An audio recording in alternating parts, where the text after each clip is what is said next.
നമസ്കാരം. അപ്പോൾ ഞാൻ ഈ പ്രഭാഷണം ഒരു ശ്ലോകത്തിലൂടെ രാമായണത്തിലെ ഏക ശ്ലോകത്തിലൂടെ തുടങ്ങാനായിട്ട് ആഗ്രഹിക്കുകയാണ്. പൂർവം രാമതപോവനാദിഗമനം ഹത്വാ മൃഗം കാഞ്ചനം വൈദേഹി ഹരണം ജടായുമരണം സുഗ്രീവ സംഭാഷണം ബാലി നിഗ്രഹണം സമുദ്രതരണം ലങ്കാപുരീം ദാഹനം പശ്ചാത് രാവണ കുംഭകർണമഥനം ഏതത്യ രാമായണം. രാമായണത്തെ കുറിച്ച് പറയുകയാണെങ്കിൽ ആദ്യമായിട്ട് നമുക്ക് വേദങ്ങളാണ് ഉണ്ടായത്.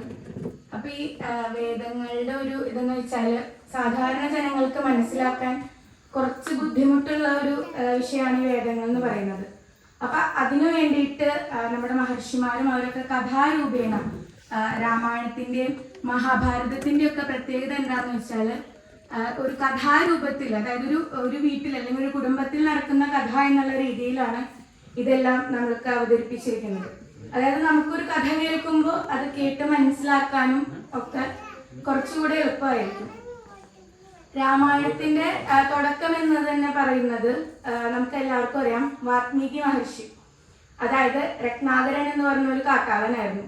അദ്ദേഹം കാട്ടിലിരിക്കുന്ന ഒരു സമയത്താണ് മഹർഷികൾ, അതായത് നമ്മുടെ സപ്തർഷികൾ അവിടേക്ക് വരികയുണ്ടായി. അപ്പൊ അങ്ങനെ വന്ന അദ്ദേഹത്തെ കാണുമ്പോൾ അദ്ദേഹം ഇങ്ങനെ പിടിച്ചു പറിച്ചൊക്കെ നടക്കുമായിരുന്നു. അപ്പൊ അദ്ദേഹത്തോട് ചോദിക്കുന്നുണ്ട്, അവരൊരു ചോദ്യമാണ്, നിങ്ങൾ ഈ ചെയ്യുന്നതിനൊക്കെ നിങ്ങളുടെ വീട്ടുകാരും അവരൊക്കെ അനുഭവിക്കുമോ, അതോ നിങ്ങൾ തന്നെയല്ലേ ഇതൊക്കെ അനുഭവിക്കേണ്ടതെന്ന് ചോദിക്കുന്ന സമയത്ത് ആള് പറയുന്നുണ്ട്, ഞാൻ ചെയ്യുന്നത്, ഞാൻ എന്താണോ ചെയ്യുന്നത് അതെന്റെ കുടുംബത്തിനും എൻ്റെ വീട്ടുകാർക്കും എല്ലാവർക്കും വേണ്ടിയാണല്ലോ. അപ്പൊ ഞാൻ പിടിച്ചു പറിക്കുന്നതായാലും ഞാൻ മോഷ്ടിക്കുന്നതായാലും ഒക്കെ എൻ്റെ വീട്ടുകാർക്കും കൂടെ വേണ്ടിയാണല്ലോ. അപ്പൊ അവര് ഇത് എന്തായാലും അവരും ഇതിന്റെ ഇത് അനുഭവിക്കും എന്നുള്ള രീതിയിലാണ് പറയുന്നത്. അപ്പൊ അങ്ങനെ പറയുന്നുണ്ട്, ഞങ്ങൾ ഇവിടെ തന്നെ നിൽക്കാം, നീ വീട്ടിൽ പോയിട്ട് ചോദിച്ചിട്ട് വരാൻ പറഞ്ഞ അവിടെ കാത്തു നിൽക്കുകയാണ്. അങ്ങനെ രത്നാകരൻ അവിടെ വീട്ടിലോട്ട് പോവാണ്. അദ്ദേഹത്തിന്റെ ഭാര്യയോട് ചോദിക്കുകയാണ്, ഞാൻ ഇങ്ങനെയൊക്കെ ചെയ്യുന്നുണ്ടല്ലോ, അപ്പൊ നിങ്ങളാണ്, ഞാൻ ഭക്ഷണം കൊണ്ടുവരുന്നു, നിങ്ങൾ കഴിക്കുന്നു, നിങ്ങൾക്കുള്ള ബാക്കി കാര്യങ്ങളെല്ലാം ഞാൻ ചെയ്യുന്നു, അതിങ്ങനെ ഒരു പ്രവൃത്തിയിലൂടെയാണ് ഞാൻ ചെയ്യുന്നത്, അപ്പൊ നിങ്ങളും ഇത് അനുഭവിക്കണ്ടേ എന്നുള്ള രീതിയിൽ ചോദിക്കുകയാണ്. അപ്പൊ ഭാര്യ പറയാണ്, താൻ നിരന്തരം ചെയ്യുന്ന കർമ്മങ്ങൾ താൻ അനുഭവിച്ചിടുന്നേ വരും എന്നാണ് ഭാര്യ പറയുന്നത്. അതായത് എന്താണോ നിങ്ങൾ ചെയ്യുന്നത് അത് നിങ്ങൾ തന്നെ അനുഭവിക്കണം, അതിന്റെ വേറൊരു ഭാഗം ഞങ്ങൾ അനുഭവിക്കാൻ ഉണ്ടാവില്ല എന്നുള്ള രീതിയിലാണ് പറയുന്നത്. അപ്പൊ ഈ ചില വാക്കുകൾ നമ്മുടെ ജീവിതത്തിൽ വരുത്തുന്ന ഒരു പരിവർത്തനം, അതാണ് രാമായണം ഇവിടെ കാണിക്കുന്നത്.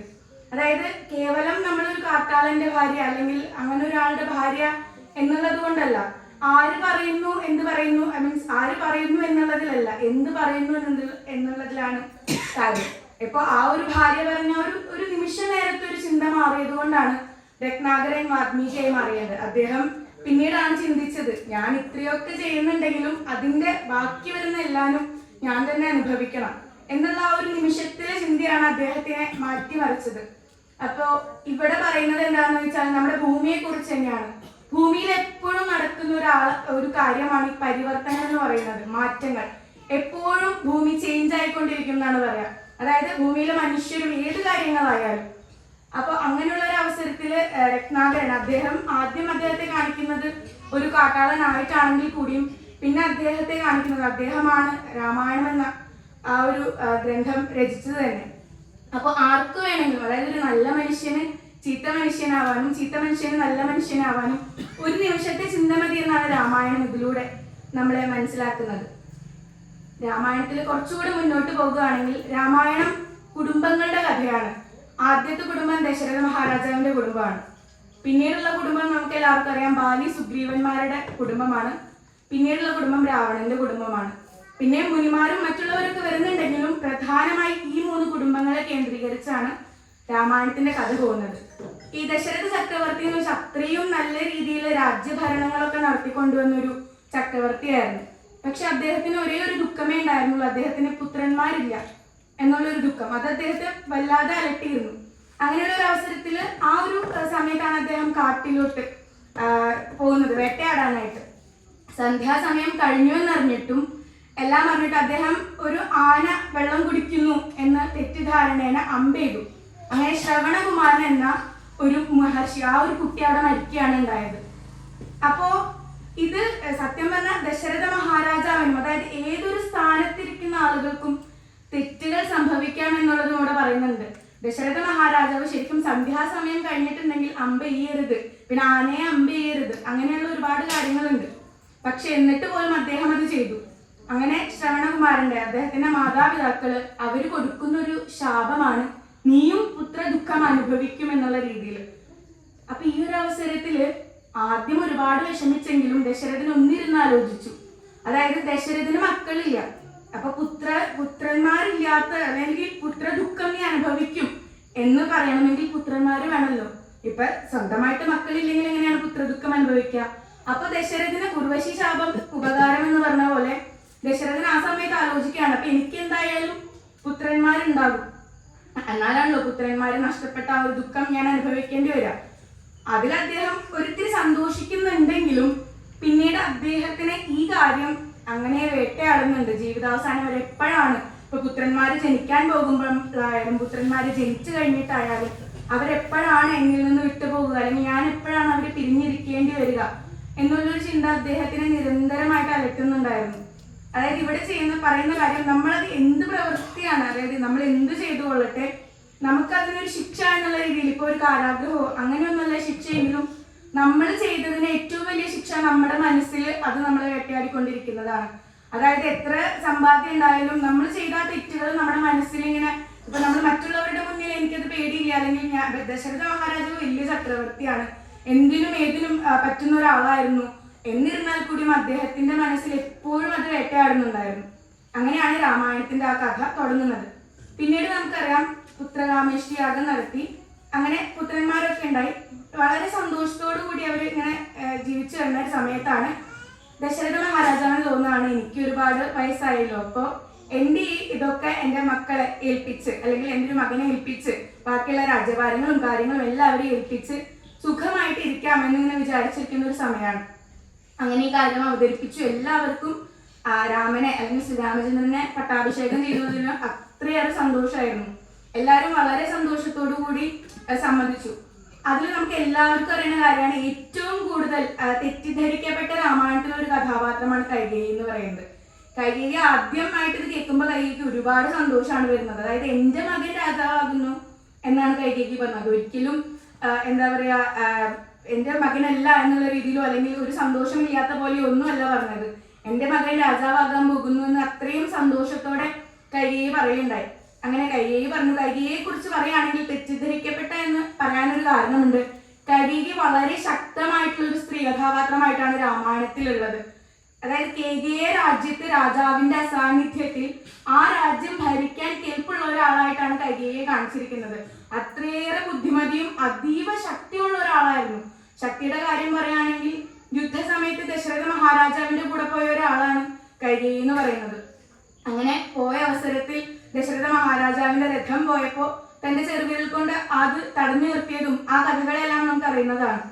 അങ്ങനെ അത്രയും അതീവ ശക്തിയുള്ള അതീവ സുന്ദരിയുമായ കൈകേയിയെ അവിടുന്ന് കൊണ്ടുവരുന്ന അവസരത്തില് കൈകേയിയുടെ കൂടെ ഒരു ദാസിയെയും കൂടെ പറഞ്ഞു വിട്ടു, മന്ധര എന്ന് പറഞ്ഞിട്ട്. കൈകേയിക്ക് അയോധ്യ രാജ്യത്തിലേക്ക് പറഞ്ഞു വിടുമ്പോൾ അദ്ദേഹത്തിന്റെ അച്ഛൻ മന്ധര എന്ന് പറഞ്ഞിട്ടുള്ളൊരു ദാസിയുടെ കൂടിയാണ് വിടുന്നത്.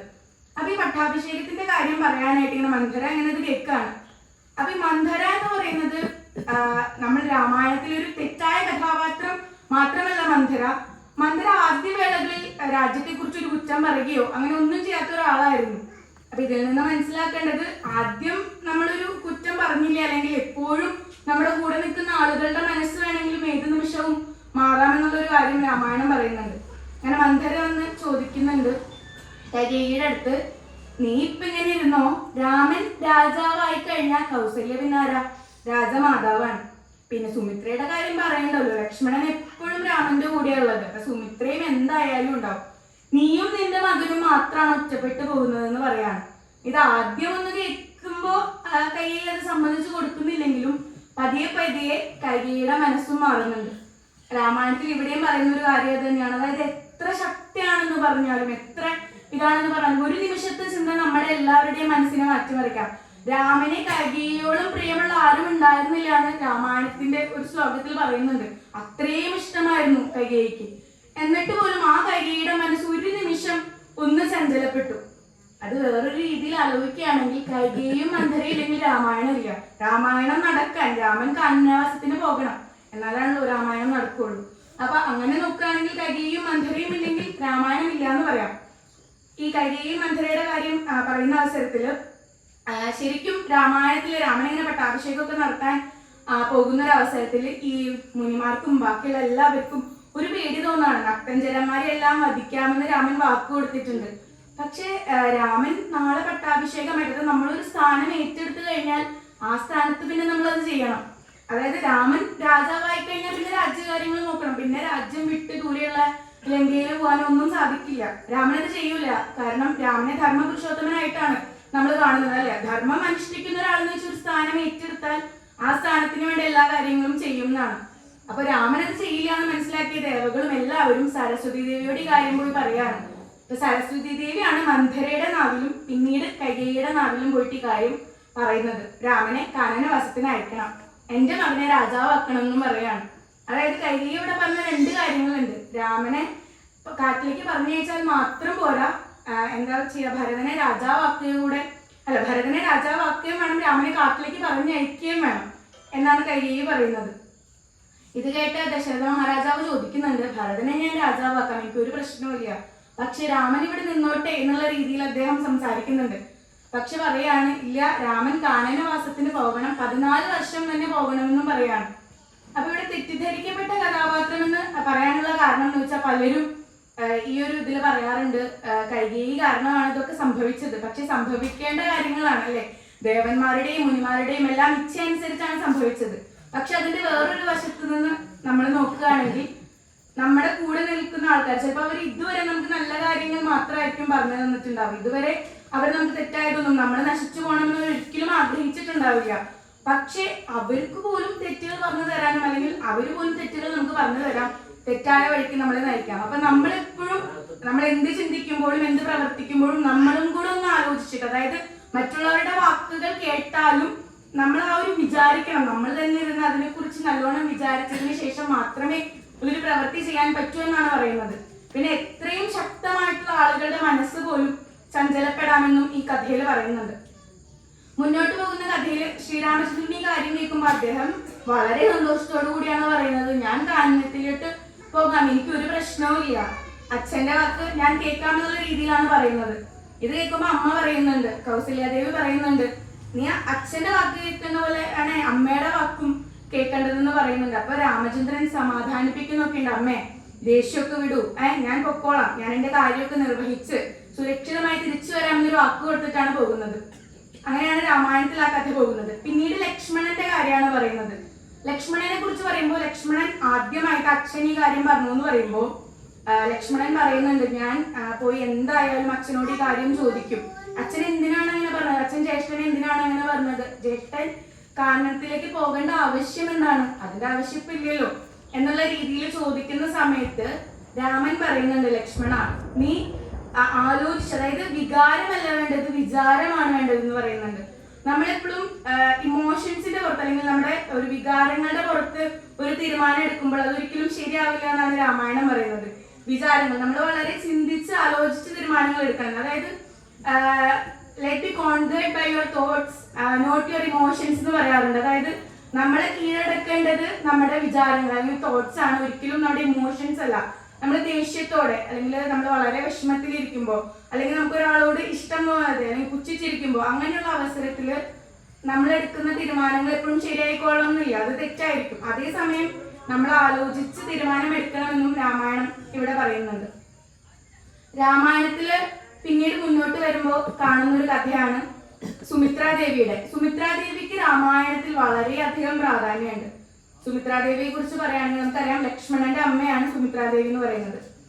ഈ ലക്ഷ്മണന്റെ അമ്മ ഈ കാര്യം ലക്ഷ്മണൻ പറയാനുള്ളൂ, ഞാൻ ജ്യേഷ്ഠന്റെയും സീതാദേവിയുടെയും കൂടെ കാനനത്തിലോട്ട് ഞാനും പോകുന്നുണ്ട് 14 വർഷം എന്ന് പറയാൻ ചെല്ലുമ്പോൾ മറ്റു 2 മാതാക്കളിൽ നിന്നും വ്യത്യസ്തമായിട്ടാണ് നമുക്ക് കാണാനായിട്ട് സാധിക്കുന്നത്. സുമിത്രാദേവി പറയുന്നതാണ് ഏറ്റവും വലിയൊരു ഉപദേശമായിട്ട് അല്ലെങ്കിൽ ഏറ്റവും പ്രധാനപ്പെട്ട രാമായണത്തിലെ ശ്ലോകം എന്ന് പറയുന്നത് സുമിത്രാദേവി പറയുന്നതാണ്. സുമിത്രാദേവി തന്റെ മകനോട് ഞാൻ കാനനത്തിലോട്ട് പോവുകയാണെന്ന് പറയുമ്പോൾ പറയുന്ന ശ്ലോകമാണ് രാമായണത്തിലെ ഏറ്റവും പ്രധാനപ്പെട്ട ശ്ലോകം. അതായത് ഇതിന്റെ കഥ എന്ന് വെച്ചാൽ വരരുചി ഒരിക്കലും ചോദിക്കുന്നുണ്ട്, രാമായണത്തിലെ ഏറ്റവും പ്രധാനപ്പെട്ട ശ്ലോകം ഏതാണ്? ഇത്രയും അധികം ശ്ലോകങ്ങളുള്ള രാമായണത്തിൽ നിന്ന് അങ്ങനെ കണ്ടുപിടിക്കാൻ വളരെയധികം ബുദ്ധിമുട്ടാണ്. അങ്ങനെ കണ്ടുപിടിച്ച ഒരു ശ്ലോകമാണ് ഇതിൽ പറയുന്നത്, രാമം ദശരഥം വിദ്ധി മാം വിദ്ധി ജനകാത്മജ അയോധ്യാം അടവിം വിദ്ധി ഗച്ഛദാത യഥസുഖം എന്നാണ്. അതായത് രാമനെ നീ ദശരഥനായിട്ട് കാണുക, എന്നിൽ സീതയെ കാണുക എന്നാണ് പറയുന്നത്. എന്നെ സീതയായിട്ടെന്നല്ല, എന്നിൽ സീതയെ കാണുക. ആ കാനനം അല്ലെങ്കിൽ ആ അടവിയെ അയോധ്യ ആയിട്ട് കണ്ടിട്ട് പോയി സുഖമായി തിരിച്ചു വരും മകനെ എന്നാണ് പറയുന്നത്. അതായത് ഒരിക്കലും, അതായത് എന്താ പറയാ, അത്രയും നല്ലൊരു ഉപദേശമാണ് ലക്ഷ്മണകുമാരന് കൊടുക്കുന്നത്.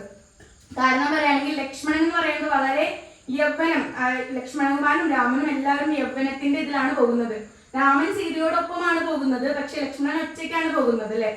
അപ്പൊ ഈ ഒരു അമ്മ കൊടുക്കുന്ന ഒരു ഉപദേശം എന്ന് വെച്ചാൽ ഏതൊരു അമ്മയും മക്കൾക്ക് കൊടുക്കേണ്ട ഒരു ഉപദേശം എന്നുള്ള രീതിയിലാണല്ലേ. അതായത് ആള് പറയുന്നത് ഒരമ്മയെ, ഒരു സ്ത്രീയെ, അമ്മയെ കണ്ടിട്ടുണ്ടെങ്കിൽ പിന്നെ ആ സ്ത്രീയോട് വേറൊന്നും നമുക്ക് എന്താ പറയാ, വേറൊരു തെറ്റായ വിചാരം ഒന്നും തോന്നില്ല. ലക്ഷ്മണൻ അത് തോന്നില്ല എന്ന് നമുക്കറിയാം. പക്ഷെ എന്നാലും ആ അമ്മ ഉപദേശിച്ചു കൊടുക്കുകയാണ് ചെയ്യുന്നത്. നീ കാനനത്തിലോട്ട് പോകുമ്പോ, ഇപ്പൊ കാനനത്തിന്റെ കാലാവസ്ഥകളും അല്ലെങ്കിൽ ഉള്ള കാര്യങ്ങളും അനുകൂലമായ ഒരുപാട് സാഹചര്യങ്ങൾ വന്നാലും ഒന്നാണ് മനസ്സിൽ ഓർക്കേണ്ടത്, സീത, എന്നിൽ സീതയെ കാണുക. അതായത് ഒരു സ്ത്രീയിൽ, ആ ഒരു സ്ത്രീയിൽ അമ്മയെ കണ്ടാൽ, ഏതൊരു പുരുഷനായാലും അല്ലെങ്കിൽ ഏതൊരു വ്യക്തിക്കായാലും അമ്മയെ കണ്ടിട്ടുണ്ടെങ്കിൽ പിന്നെ വേറൊരു വിചാരമോ അവിടെ തോന്നലുണ്ടാവില്ല. അമ്മ എന്ന് പറഞ്ഞ ആ ഒരു സ്ഥാനമാണ് കൊടുത്തിരിക്കുന്നത്. അതായത് ഒരു വീട്ടിലുള്ള തന്റെ ജ്യേഷ്ഠന്റെ ഭാര്യയെ അത്രയും പവിത്രമായി കാണുക എന്നുള്ള രീതിയിലാണ്. അതിൽ രാമായണത്തിൽ ജ്യേഷ്ഠന്റെ ഭാര്യയാണെങ്കിലും അതായത് മുഴുവനായിട്ടുള്ള ഒരു ഉപദേശമാണ് സുമിത്രാദേവി കൊടുത്തിരിക്കുന്നത്. അതായത് അമ്മയെ കാണുക, ഒരു സ്ത്രീയിൽ അമ്മയെ കാണുമ്പോൾ, രാമായണത്തിൽ പലപ്പോഴും പലരും ജാനകിക്ക് ജനകൻ കൊടുത്ത ഉപദേശം മാത്രം പറയുമ്പോൾ സുമിത്രാദേവിയോട് ഉപദേശം കൊടുക്കുന്നുണ്ട്. രാമായണത്തിൽ ഒരിക്കലും പെൺകുട്ടികൾക്ക് ആൺകുട്ടികൾക്ക് അങ്ങനെയൊന്നുമില്ല, ഉപദേശം എല്ലാവർക്കും എന്നുള്ള രീതിയിലാണ് കൊടുക്കുന്നത്. അതായത് അമ്മയെ ഒരു സ്ത്രീയിൽ നീ കണ്ടുകൊണ്ട് നീ കാനനത്തിലോട്ട് പോയി സുഖമായി വരിക എന്നാണ് പറയുന്നത്. ഒരമ്മയിൽ നിന്ന് ഏറ്റവും ശക്തമായിട്ട്, അതായത് തന്റെ കാര്യം നിർവഹിക്കാൻ പോകുന്ന ഒരു മകനോട് അമ്മ പറയുന്നതാണ്, തെറ്റായ വഴിയിലൂടെ ഒന്നും ചെയ്യാതെ എന്താണോ കാര്യം അത് ആ കാര്യം ചെയ്ത് വിജയിച്ച് തിരിച്ചു വരാനാണ് സുമിത്രാദേവി പറയുന്നത്. ഇതേപോലെ തന്നെ സീതാദേവിയുടെ കാര്യം നമ്മൾ പറയേണ്ടായിരുന്നു. സീതാദേവി എന്ന് വെച്ചാൽ ജനക മഹാരാജാവിന്റെ ഏറ്റവും പ്രിയപ്പെട്ട ഒരു പുത്രി എന്ന് പറയാവുന്ന ഒരാളാണ് അല്ലെ, ജാനകി. ജാനകി എന്ന് പറഞ്ഞാൽ ജനക മഹാരാജാവിന്റെ ആ ഒരു ഇതായിട്ട് അതീവ സുന്ദരിയായിരുന്നു ജാനകി. ലക്ഷ്മി ദേവിയുടെ ഒരു അവതാരമാണെന്നും നമുക്കറിയാം. പക്ഷെ നമ്മുടെ ശരിക്കുമുള്ള രാമായണത്തിൽ പറയുന്ന ഒരു കാര്യം എന്ന് വെച്ചാൽ, രാമായണം, നമ്മുടെ അധ്യാത്മ രാമായണം ഒരു ദൈവ സങ്കല്പം കൊടുക്കുന്നുണ്ടെങ്കിലും ശരിക്കുമുള്ള രാമായണത്തിൽ നമ്മുടെ മനുഷ്യകുലത്തിൽ, അതായത് നമ്മുടെ മനുഷ്യൻ ഈ ഭൂമിയിൽ വന്ന് ജനിച്ച് അവിടെയുള്ള കുടുംബം, ബാക്കിയുള്ള കാര്യങ്ങൾ, അവിടെ നടക്കുന്ന പ്രശ്നങ്ങൾ, അവിടെയുള്ള സങ്കടങ്ങൾ, അതിനെ എങ്ങനെ മറികടന്നു, അല്ലെങ്കിൽ ആരെ എങ്ങനെയൊക്കെ കാണണം, എങ്ങനെയൊക്കെ കാണരുത്, എന്ത് ചെയ്യണം, എന്ത് ചെയ്യരുത് എന്നുള്ള ഒരു ഉപദേശമാണ് രാമായണം തരുന്നത്. അതായത് ആ ഒരു കാലഘട്ടത്തിൽ ഒരു കഥാരീതിയിൽ പറഞ്ഞെങ്കിലും അതിലുള്ള സാരാംശം അല്ലെങ്കിൽ അതിലുള്ള ഒരു മൂല്യങ്ങൾ എന്ന് പറയുന്നത് ഈ ഒരു കാര്യത്തിലും ഉപയോഗിക്കാവുന്ന ഒരു ഒന്നാണ്. സീതാദേവിയെ കുറിച്ച് പറയുകയാണെങ്കിൽ, സീതാദേവി ഈ കാനനവാസത്തിന് പോകുമ്പോൾ സീതാദേവിക്ക് പോകേണ്ട ആവശ്യമൊന്നും ഉണ്ടായിരുന്നില്ല, സീതാദേവിയോട് പോകാൻ പറഞ്ഞിട്ടുമില്ല.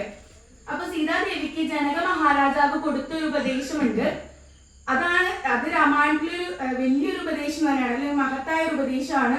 രാമൻ എവിടെയാണോ അതാണ് നിന്റെ അയോധ്യ എന്നാണ് സീതാദേവിയോട് പറയുന്നത്. രാമൻ എവിടെയാണോ അവിടെയാണ് നിന്റെ അയോധ്യ. ഇത് കേവലം സീതാദേവിയെ മാത്രം എന്താ പറയാ, സീതാദേവിക്ക് അയോധ്യ എന്ന് ഉദ്ദേശിക്കുന്നത് ആ ഒരു വീട് എന്നുള്ളൊരു സങ്കല്പമാണ്.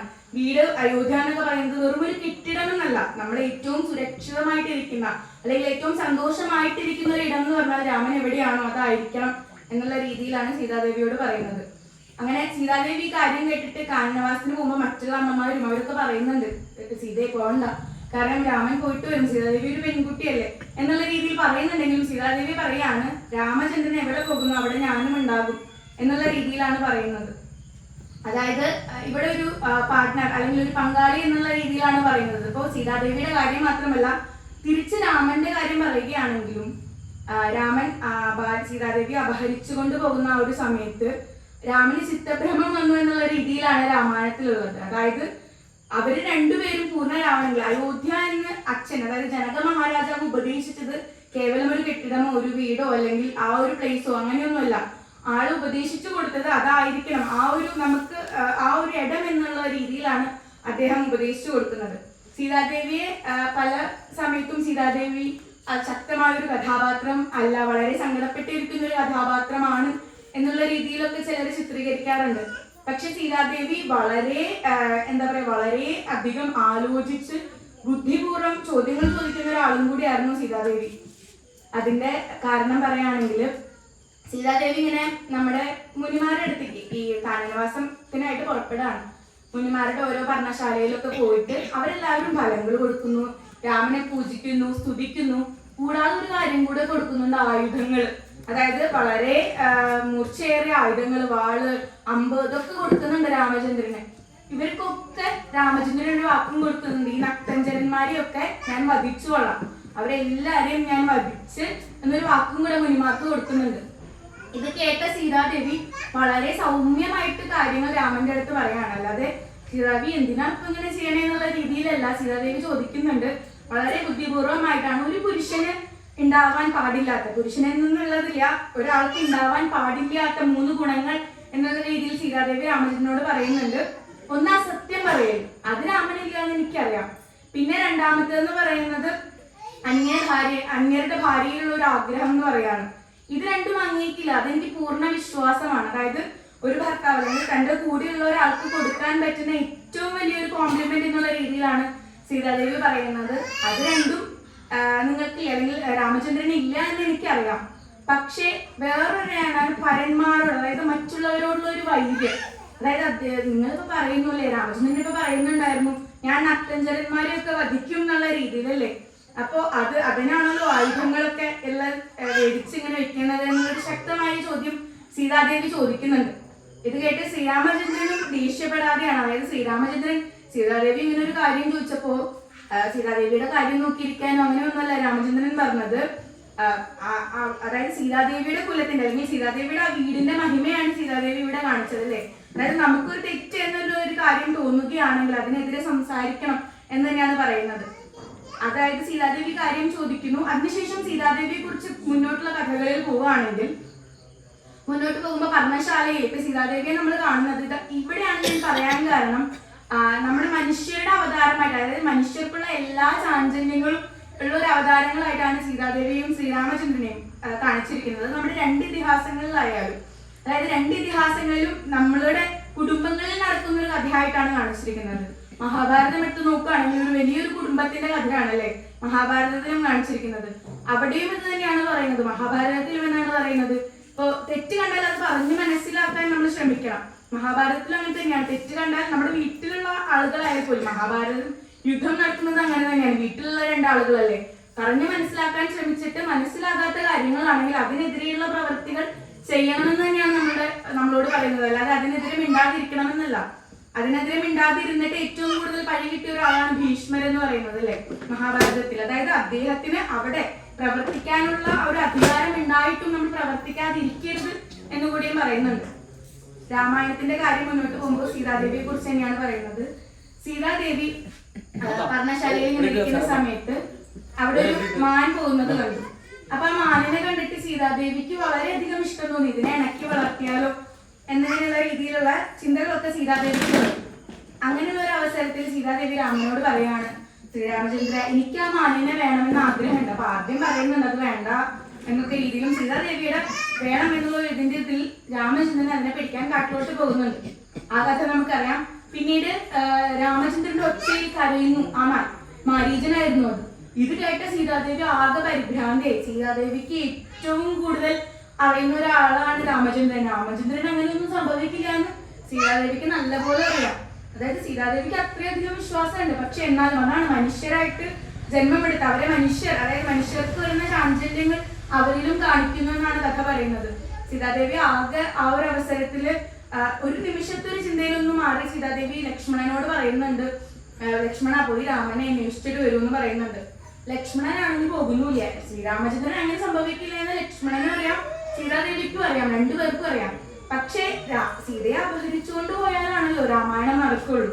അപ്പൊ അങ്ങനെയുള്ള ഒരു അവസരത്തില് സീതാദേവി പറയുന്നുണ്ട്, അവസാനമായിട്ട് പറയുന്നുണ്ട്, അതായത് സീതാദേവിക്ക് പോലും, സീതാദേവി അത്രയും ഇതായ സീതാദേവി പറയാണ്, രാമൻ മരിച്ചിട്ടുണ്ടെങ്കിൽ നിനക്ക് രാമൻ മരിച്ചിട്ടുണ്ടെങ്കിൽ എന്നെ കിട്ടുന്നു നീ ഒരിക്കലും വിചാരിക്കണ്ടെന്നാണ് പറയുന്നത്. സീതാദേവിയെ അമ്മയെ പോലെ കണ്ടിരുന്ന ഒരാളാണ് ലക്ഷ്മണൻ. സീതാദേവിക്ക് നല്ലോണം അറിയാം ലക്ഷ്മണൻ അങ്ങനെ ചെയ്യില്ല. അതും ലക്ഷ്മണനും ആകെ പരിഭ്രമിച്ചു പോയി. അപ്പൊ ഇങ്ങനെ ഒരു വാക്കുകൾ കേൾക്കുന്ന അവസരത്തിൽ ലക്ഷ്മണൻ എങ്ങനെയാണ് അവിടെ നിന്ന് പോകാതിരിക്കുക? ലക്ഷ്മണൻ അവിടെ നിന്ന് ലക്ഷ്മണരേഖയൊക്കെ വരച്ച് ഇതിന്ന് തിരിച്ചു കടക്കരുതെന്ന് പറഞ്ഞ് സീതാദേവിയുടെ അടുത്ത് പറഞ്ഞിട്ട് ഒരൊറ്റ പോക്ക് പോയി. അങ്ങനെ പോകുന്ന അവസരത്തിലാണ് നമുക്കറിയാം രാവണൻ വന്നിട്ട് സീതാദേവിനെ അപഹരിച്ചുകൊണ്ട് പോവുകയും ചെയ്തു. അപ്പൊ ഇതിനുശേഷം സീതാദേവി അശോകവനിയിൽ ഇങ്ങനെ ഇരിക്കുന്ന സമയത്ത് രാവണൻ വരുന്നുണ്ട്. രാവണനെ കുറിച്ച് പറയുകയാണെങ്കിൽ ഒരിക്കലും നമ്മുടെ എഴുതിയ എഴുത്തുകാരിൽ ആരായാലും, അതായത് നമ്മുടെ മുനിമാരായാലും രാവണനെയും വിവരിക്കാനായിട്ട് പറഞ്ഞിട്ടില്ല. രാവണനെ കുറിച്ച് പറയുന്നത് അതീവ സുന്ദരനായിരുന്നു അല്ലെ, നല്ല രീതിയിൽ കവിതകൾ എഴുതുന്ന ശിവകീർത്തനങ്ങൾ ആലപിക്കുന്ന ഒരാളൊക്കെയായിരുന്നു രാവണൻ എന്ന് പറയുന്നു. അതുപോലെ തന്നെ രാവണൻ നല്ല രീതിയിൽ നൃത്തം ചെയ്യുന്നു, ആയുധകലകളിലൊക്കെ ഉണ്ട്. രാവണന്റെ മക്കളായാലും അങ്ങനെ തന്നെ. ഇന്ദ്രനെ ജയിച്ച ഇന്ദ്രജിത്താണ് രാവണന്റെ ഒരു മകൻ എന്ന് പറയുന്നത്. ഇതൊക്കെ ആയാലും ഇതിലൂടെ പറയുന്ന ഒരു കാര്യമുണ്ട്, നമ്മുടെ എന്താ പറയാ, നമുക്ക് സ്കിൽസ്, അതായത് നമ്മുടെ കഴിവുകളല്ല, കഴിവുകളെക്കാൾ കൂടുതൽ നമ്മൾക്ക് വേണ്ടത് മൂല്യങ്ങളാണെന്നാണ് രാമായണം പറയുന്നത്. അതായത് കഴിവുകൾ വേണം, കഴിവുകളുടെ അടിത്തറ എപ്പോഴും മൂല്യങ്ങളായിരിക്കണം. രാവണന് കഴിവുകളിൽ കുറവുകളൊന്നും ഉണ്ടായിരുന്നില്ല.